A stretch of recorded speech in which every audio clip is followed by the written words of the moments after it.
Hello बच्चों, let's read the question. The question is find the equivalent capacitance of the ladder between points A and B. तो हमको ये infinite ladder दे रखी है जिसमें ए और बी के बीच में मुझे क्या निकालना है, इक्विवेलेंट कैपेसिटेंस जो है वो कैलकुलेट करना है. तो देखिए, जब आप इस लैडर को ध्यान से देखेंगे तो ये जो 2 1 का जो कॉम्बिनेशन है वो बार बार क्या हो रहा है, रिपीट हो रहा है. तो अगर मैं इस 2 1 के अलावा जो बचा हुआ जो है, जो इनफाइनाइट तक है, उस पूरे का मैं क्या मान लूँ, उनके बीच में जो है वो सी है. ठीक है, क्योंकि अगर मैं इन दो को हटा भी देती हूँ, 2 और 1 को, क्योंकि इनफाइनाइट तक है, तो पूरी लैडर का इन दोनों को हटाने से कोई फर्क नहीं पड़ेगा. तो मैंने ये मान लिया है कि जो इसके अलावा जो यहाँ से रिपीट होना स्टार्ट हुआ है, उस पूरे का जो कैपेसिटर है वो सी है. तो इस सर्किट को मैं कुछ इस तरह से बना सकती हूँ. ये सर्किट मेरा किस तरह से बन जाएगा, इस तरह से. ये 2 माइक्रोफैरेड है, ये यहाँ पर मैंने ये मान लिया, ये C हो गया. बचे हुआ का पूरा का हमने इक्विवेलेंट रेजिस्टेंस C मान लिया है. और ये यहाँ पर क्या है, 1 है. यहाँ पर मेरा 1 माइक्रोफैरेड है और ये इस तरह से जुड़ा हुआ है. ये पॉइंट मेरे पास आ गए हैं A और B. इस तरह से मैं बना सकती हूँ सर्किट को. तो देखिए, इस क्वेश्चन को सॉल्व करने के लिए हमारा की कॉन्सेप्ट क्या रहेगा. अगर मैं की कॉन्सेप्ट लिखूं तो सबसे पहले तो मुझे पता होना चाहिए कि अगर मेरे कैपेसिटर सीरीज में कनेक्टेड हैं, तो सीरीज में नेट इक्विवेलेंट जो होता है वो हम कैसे निकालते हैं, 1/C equivalent equals to 1/C1 plus 1/C2 plus dash dash dash जितने भी हैं. और अगर पैरेलल में कनेक्टेड हैं तो पैरेलल में हम सी इक्विवेलेंट कैसे निकालते हैं, which is C1 plus C2 plus dash dash dash, जहां तक भी हैं उन सबको हम ऐड कर देते हैं. तो अब देखिए, मैंने इस तरह से जोड़ दिया है. तो इसको अगर मैं देखूं, ये हमने मान लिया ये सी था. ठीक है, जो बचा हुआ था इनफाइनाइट तक लैडर, उसका इक्विवेलेंट रेजिस्टेंस हमने सी मान लिया है.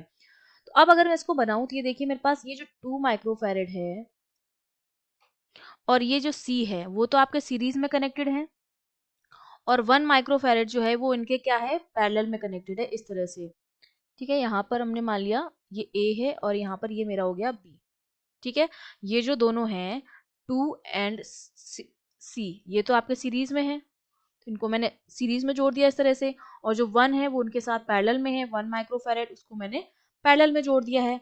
अब देखिए, दो सीरीज में है और उसके साथ एक पैरेलल में है. तो पहले सीरीज का मैं निकालूं, सी डैश की वैल्यू निकालूं. जो ऊपर ये वाले जो मेरे सीरीज में कनेक्टेड हैं उनका इक्विवेलेंट कितना आएगा, सीरीज में है तो 1/C डैश हो जाएगा, वो 2 × C/2 प्लस सी के बराबर हो जाएगा. तो ये हो जाएगा 2C/2 प्लस सी. अब ये जो सी डैश है वो 1 माइक्रोफैरेड के साथ क्या है, पैरेलल कॉम्बिनेशन में है. ये तो मैंने सीरीज में निकाल दिया है. अब यही इसके साथ क्या है, पैरेलल में है. तो सी इक्विवेलेंट जो मेरा हो जाएगा वो 1 प्लस सी डैश के बराबर हो जाएगा. तो C equivalent equals to 1 plus C dash की वैल्यू हमने कितनी निकाली थी, 2C/C प्लस 2. तो इसको जब हम सॉल्व करेंगे तो मेरे पास जो वैल्यू आ जाएगी वो हमारे पास कितनी आ जाएगी, सी इक्विवेलेंट हमारा हमने मान लिया कि वो हमारा, हमने सी के बराबर माना था. तो सी इक्वल्स टू मेरा हो गया C plus 2 plus 2C/C plus 2. अब क्रॉस मल्टीप्लीकेशन कर दूंगी तो बन जाएगा C² plus 2C equals to 3C plus 2. अब इनको अगर मैं सॉल्व करूंगी तो हो जाएगा C² माइनस 3C इस तरफ आएगा तो माइनस का C बचेगा, माइनस का 2 इक्वल्स टू 0. अब मैं इसके अगर फैक्टर्स निकालूं तो इसके दो फैक्टर्स आएंगे, एक फैक्टर आएगा 2 और एक आएगा -1.